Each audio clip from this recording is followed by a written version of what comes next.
everyone, welcome back to my channel Pro Learners. So guys, today in this video we will be studying the chapter number 2 of Science Class 9th NCERT, which is Matter Around Us Pure. And guys, if you are new, I would really appreciate if you could subscribe the channel and like the video. So without any further delay, let's get started.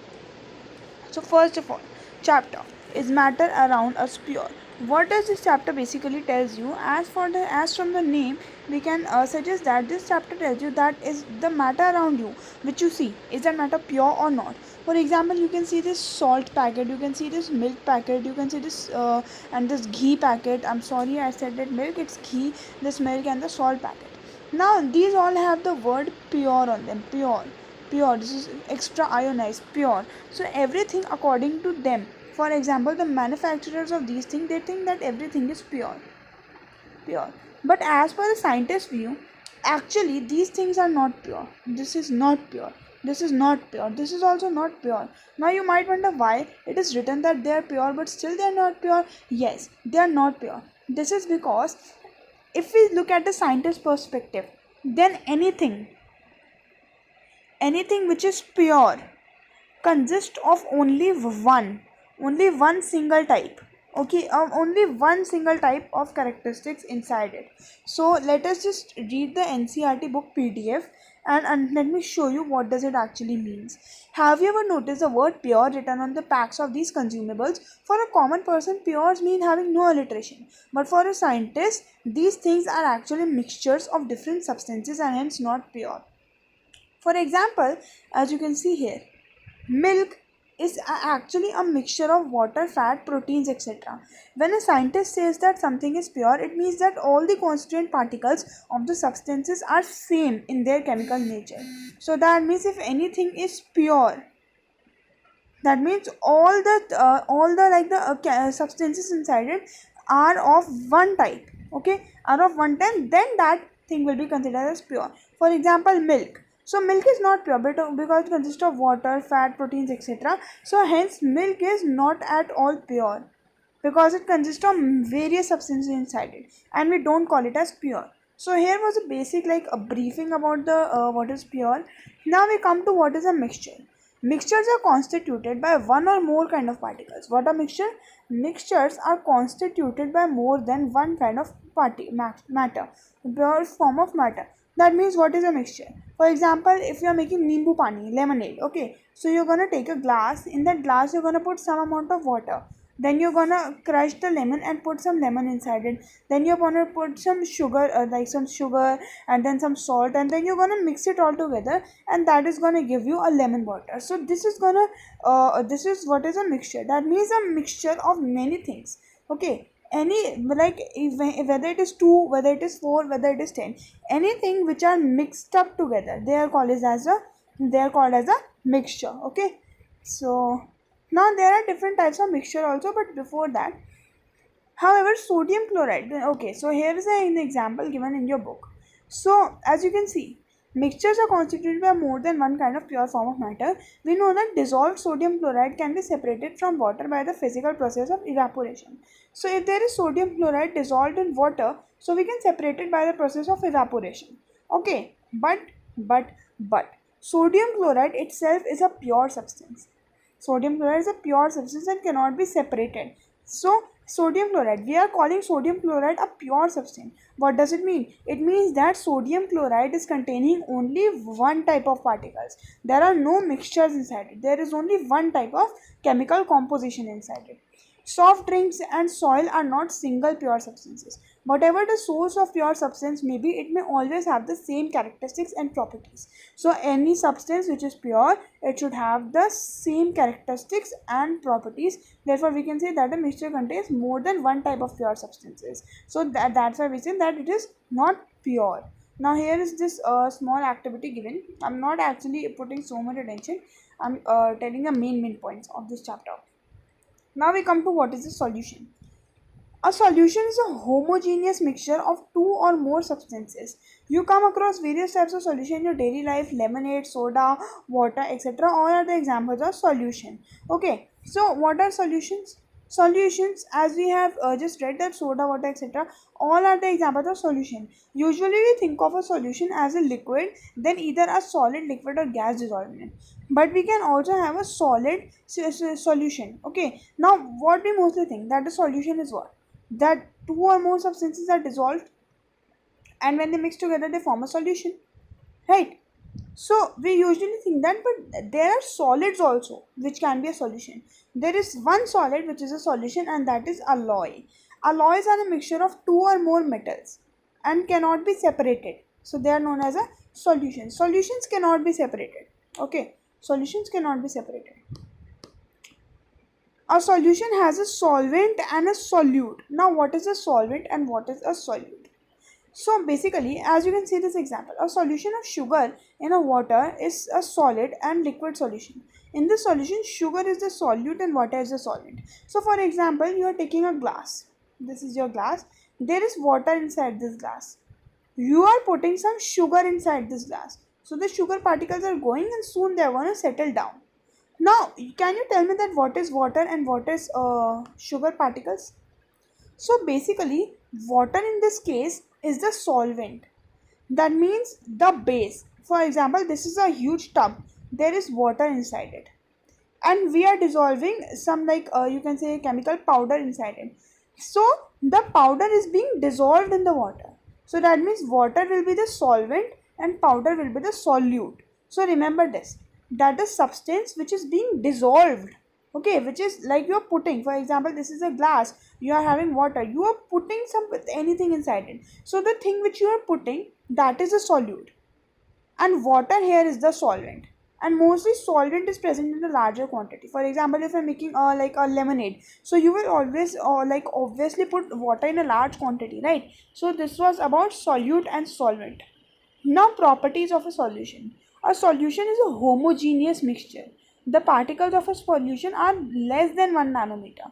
So 1 nanometer, this can also come that the particles of a solution are less than 1 nanometer, which is 10 raised to the power 9 meter in diameter, so they cannot be seen by naked eyes.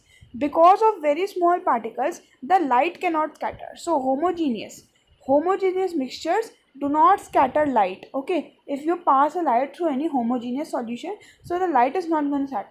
The solute particles cannot be separated. In homogeneous, the solute particles cannot be separated, and the solute particles do not settle down when left undisturbed. This solution is quite stable. Homogeneous solution is, what is homogeneous solution? Homogeneous solution is stable. Now concentration of a solution. So basically there are many concentrations of solution. Let me just read the main point. At any particular temperature, a solution that has dissolved as much solute as it was capable of dissolving, it is said to be a saturated solution. So what is a saturated solution? For example, you are again having a glass. Now in this glass you are having some water. Okay, now except this water, you are mixing any other particle inside it. Oh my god, I'm really sorry. Okay, so except water, you are putting some other particle inside it, and then you are constantly mixing it, not till the time these both are completely mixed. So once these both things are completely mixed, then it will be called as a saturated solution. That means everything is saturated. These particles, these two things which you are mixing, are completely mixed, and if they are not mixed, then it will be called as unsaturated solution. Now there are three types of percentages in the solution. First is mass by mass percentage. So to calculate mass by mass percentage, you have to write the mass of solute, mass of the solution into 100. Mass of solution will be basically everything which is given inside the solution. You have to add it, and that will be the mass of solution, and mass of solute into 100. Then it is mass of solute upon volume of solution into 100, volume of solute upon volume of solution into 100. Like these three are the main basic formulas inside this chapter, nothing else. So for example, look at this. In NCERT, a solution contains 40 grams of common salt in 320 grams of water. Calculate the concentration in terms of mass by mass percentage. So mass by mass percentage, here what they have done is, first of all, what you have to do is, you have to do mass by mass percentage. So what was mass by mass percentage? Mass by mass percentage was mass of solute upon mass of solution into 100. Okay, so here what is the mass of solute? Mass of solute is 40 grams. Okay, because it is being mixed in the water. And in 320 grams of water, mass of solution will be 320 plus 400. That means every numeric value which is given inside, which is being mixed inside the solution, that will be the mass of solution. Then simply you divide them, multiply by 100, which will be 11.1%. Simple as that. Now we come to suspension. What is suspension? Non-homogeneous systems like those obtained in group C in activity 2.2 and solids are dispersed in liquid. A suspension is a heterogeneous mixture. Suspension is a heterogeneous mixture in which the solute particles do not dissolve but remain suspended. Okay, the solute particles do not dissolve, they remain suspended. That means whatever you are mixing, they are not going to dissolve. What happened in homogeneous? In homogeneous, they used to dissolve, right? But in non-homogeneous, they don't dissolve, and the particles are visible with naked eyes. Properties of a suspension: suspension is a heterogeneous. Homogeneous, particles dissolve. Heterogeneous, they don't dissolve. Simple as that. Now, light can pass to heterogeneous solutions. Because in homogeneous solution, the particles are very small. They cannot be seen by naked eyes. But whereas in homogeneous particles, the particles are big enough which they can scatter the light and they can be seen by naked eyes. Okay, so this is like an advantage of the heterogeneous solutions. So here are some more written about heterogeneous solutions, that they can be visible by naked eyes, they can pass light, the particles. Now we come to what is a colloidal solution. Okay, now in the mixture obtained in the group D in activity 2.2 is a colloid or a colloidal solution. The particles of a colloid are uniformly spread. The particles of a colloid are uniformly spread. Due to the relatively smaller size of the particles as compared to that of a suspension, the mixture appears to be homogeneous but actually is heterogeneous. So what is a colloidal solution? Colloidal solution is again a heterogeneous solution. Colloidal solution is again a heterogeneous solution. In colloids, the particles are very small. They appear that it is homogeneous, but it is actually not homogeneous because colloids can pass light through it. So therefore, it is a heterogeneous solution. Hence, it is a heterogeneous solution. Okay. Because of the, this is again Tyndall effect can be also observed when a beam of light enters a room through a small hole. This happens due to the particles of dust and smoke. So this is Tyndall effect. As you can see, the light rays which are coming from the sun are able to pass across the trees and these small layers are seen. Okay, you must have observed in your rooms also. For example, if your door is open, okay, just a second. For example, this is your door. Okay, now this door is open from the side and the sun is right there, okay, in front of the door. So the sunlight is gonna come in from the little gap of the door. For example, this is the little gap in the door. The sunlight is gonna come from this door, and in this path, the path that sunlight is making, you can see tiny dust particles which are in your room. So this is what is called as a Tyndall effect. Okay, it's very easy, and this also is a heterogeneous because it can separate light through it. Okay. Now let's come to properties of a colloid. A colloid is a heterogeneous mixture. The size of the particles are too small, but they can still separate the light. Okay, colloids are big enough to scatter the path of the light. They do not settle when left undisturbed. That means colloid is quite stable. They cannot be separated. Colloids cannot be separated. Okay. The components of a colloid solution are dispersed phase and dispersed medium. Now, what is dispersed phase and dispersed medium? The solute-like components or the dispersed particles in a colloid form the dispersed phase, and the component in which the dispersed phase is suspended are known as dispersing medium. So you must remember that on the first or the second page, we read that what is a solute and a solvent. We read that solute is the particle which is mixed. For example, this is a glass. So in this water, you are mixing anything inside water. So the thing which you are mixing, that is a solute. Whereas the water in which this thing is being mixed, that is a solvent. But in colloids, the thing which you are mixing is called as a dispersed phase, and water here is called as a dispersing medium. So that means in colloids, the thing which you are mixing will not be called as a solute. It will be called as a dispersed phase, and water, for example, or the thing in which you are mixing anything, that will not be called as a solvent. That will be called as a dispersing medium. So it is a small difference here. Now this table. This table is very, very important. Okay, because they can ask you, for example, sol. So they can ask you that what is the dispersed phase and the dispersed medium in the making of sol. So you should know that solid is the dispersed phase and liquid is the dispersing medium. in the making of salt. So make sure to learn this table. Okay, like these are the main things. If I talk about, then like these are the main things. Okay, this entire table is the main thing. Examples, so still you can like remember, but these are the main things which you should definitely know. Now we come to the next thing, separating the components of a mixture. How do we separate the components of a mixture? There are various steps by which we can separate the components of a mixture. Okay, so for example, how can we separate dye from blue or black ink? Okay, so as you can see here, this is the ink, inside this is the ink, and this is the water, and this is the beaker. Okay, so how can we separate ink? So what we have to do is that, as you can see here, we find that ink is a mixture of dye in this water.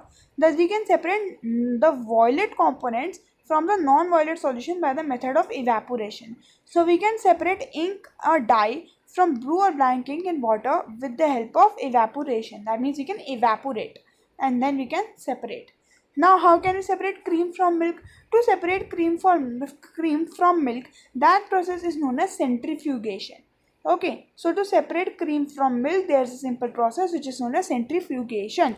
What happens in centrifugation? In centrifugation, this is a beaker. Now, for example, this is a test tube in which milk is there, and in the milk, in this cream is there. Okay, so these both are spun very rapidly. That means they are like able to move very rapidly. Then basically the cream settles down, and the milk and the cream are separated, okay, from the process of centrifugation. As you can see here, it is written that the principle is that the denser particles are forced to stay at the bottom and lighter particles stay at the top when they spun rapidly. So here are some applications of centrifugation. They are used in diagnostic libraries to separate blood and urine tests, used in diaries and home to separate, and they are even using washing machines.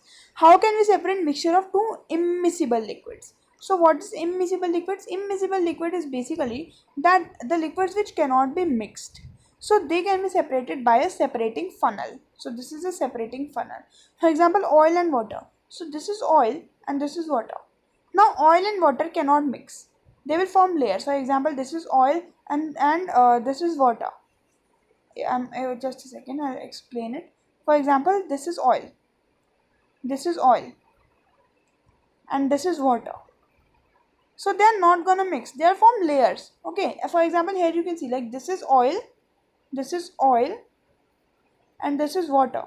So they are gonna form layer, but they are never gonna mix because they are immiscible liquids. They will never mix. So how can we separate them? We can separate them with the help of a separating funnel. That means we will basically let the water go out, and let the oil stay inside it. So that's how we can separate them, the separating funnel, to immiscible liquids. How can we separate a mixture of salt and camphor? As we have learned in chapter 1 that camphor changes directly from solid to gaseous state on heating. So what is camphor? Camphor basically directly changes from gaseous state on heating, from solid to gaseous state on heating. Okay. So to separate some mixtures that are humeable violet component and non-sublimate impurity, the sublimation process is used. So to separate camphor from the mixture of salt, the sublimation process is being used. Okay, you can just learn these terms because this year the paper will be MCQ based. So you basically have to learn these terms because they can ask you that from which process like milk and cream are separated. So you can say centrifugation, and the mixture of camphor and salt, then we can say this process which we just read, this here, which is sublimation. So here are some more things written. Now here comes a little bit confusing part. How will we separate two miscible liquids? That means two liquids which can mix in each other. How can we separate them, you might wonder. So to separate them, a process which is known as distillation. This process is used to separate two miscible liquids. Now this method is called a distillation. It is used to separate the components of a mixture containing two miscible liquids that boil without decomposition. To separate the mixture of two or more miscible liquids, the difference boiling point is less than 25 Kelvin. Fractional distillation is used. Now remember, If the temperature of two mixtures is less than 25 Kelvin, then fractional distillation can be used, and otherwise simple distillation can be used.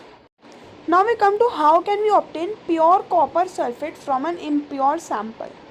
The crystallization method will be used to purify the solids.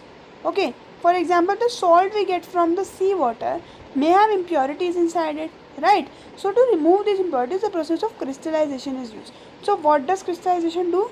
Crystallization is a process that separates pure solid from its crystal in form of a solution. Crystallization technique is better than simple evaporation technique as solid decomposition. So here are some points about crystallization. So what is basically crystallization? Crystallization separates. Crystallization is a technique which separates the pure solid in form of crystals in form of a solution. So to separate salt from the seawater, we basically use crystallization. Crystallization forms the crystals of salt which can be separated. Okay, now basically in this NCERT also, the each and every process, that how to do that process is not mentioned because we have already learnt it in earlier classes, so that's why. Now we come to physical and chemical changes. Okay, so here is basically the main thing. The interconversion of states is a physical change. Because of these changes occur with a change in the composition and no change in the chemical nature of a substance. Okay, so for example, in chemical you can say in chemical substances, in chemical changes, a new substance is always formed, whereas in physical changes, no new substance is formed. They differ in order, inflammability. We know that oil burns in air, whereas water extinguishes fire. It is a chemical property of oil. It makes it different from water. Burning is also a chemical change. During this process, one substance reacts with another. Okay, so chemical changes, one substance basically reacts with another. In physical changes, they do not. Now, what are the type of pure substances? There are two types of pure substances: elements and compounds. So, elements was first of all, Robert Boyle was the person who invented elements. So, what are elements? Element is a basic form of matter that cannot be broken down into simpler substances. So, here is this definition written, that elements, what are elements? Elements are a basic form of matter that cannot be broken down into simpler substances by chemical reactions. That means you cannot break the elements. Now, properties of elements. Now, elements can be also divided into metals, non-metals, and metalloids. So, properties of the elements are that they have a luster, they have shine, they are silver, they conduct heat and electricity, they are ductile, malleable, that means they can be hammered into thin sheets, ductile wires, they are sonorous, makes a ringing sound. So, examples of are gold, silver, potassium, etc. And now, here is one more thing. So, mercury is also an element. Mercury is the only metal that is liquid at room temperature. This question can come with that, which is the only liquid at room temperature. So it is mercury. So they display a variety of colors. They are poor conductors of heat and electricity. Okay, elements are poor conductors of heat and electricity. And about compounds, there is not much info given in your book. So about compounds, it is given that a compound is a substance composed of two or more elements chemically combined with another into a fixed proportion. So let me actually distinguish. Okay, there's a distinguishing table also given, I think. Yeah, mixtures and compounds it is given. So let me tell you something. So elements. What are elements? Element is a basic form of matter that cannot be broken down into simpler substances. They cannot be broken down into simpler substances, and they are normally divided. Metals usually show some of these following. They cannot be broken down. Elements cannot be broken down, whereas a compound is a substance composed of two or more elements, so they can be broken down. Okay, element is basically having like a single, you can say, thing, but compounds are having many things mixed inside them. So compound is also kind of like a mixture only. So what is the difference between mixture and compounds?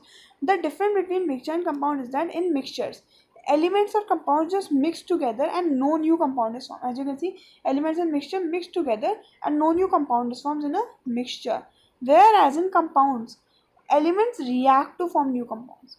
That means basically in mixture, for example, this is an element, this is a compound, they just mix together and nothing is formed. But in compounds, two elements mix together and they form a new substance.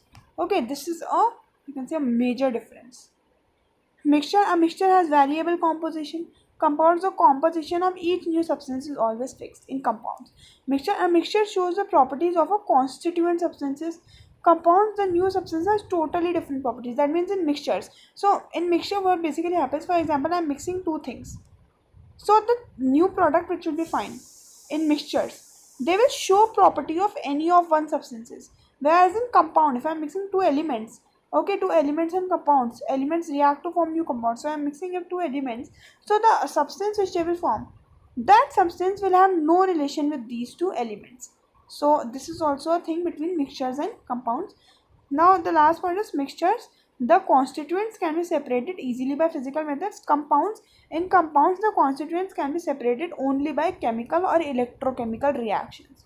Okay, so in compounds, only electrochemical or chemical reactions can separate the things, whereas in mixture, they can be easily separated by physical processes. Now, the other thing which I found most important is this between pure substances and mixtures. So, pure substances are elements and compounds. Elements, they cannot be broken down into simpler substances. Compounds, they have a composition and they can be broken down by chemical or electrochemical reactions. Elements are, for example, copper, oxygen, iron, mercury. Compounds are, for example, methane, sugar, salt, etc. Now in mixtures, we have homogeneous and heterogeneous. Homogeneous are having uniform composition, heterogeneous are having non-uniform composition. Homogeneous, for example, sugar in water, salt in water, sulfur, carbon dioxide. Heterogeneous, for example, salt, sand and salt, sugar and salt, water and oil, etc. Guys, I also have this PDF for you, which is the differentiation between homogeneous and heterogeneous solutions.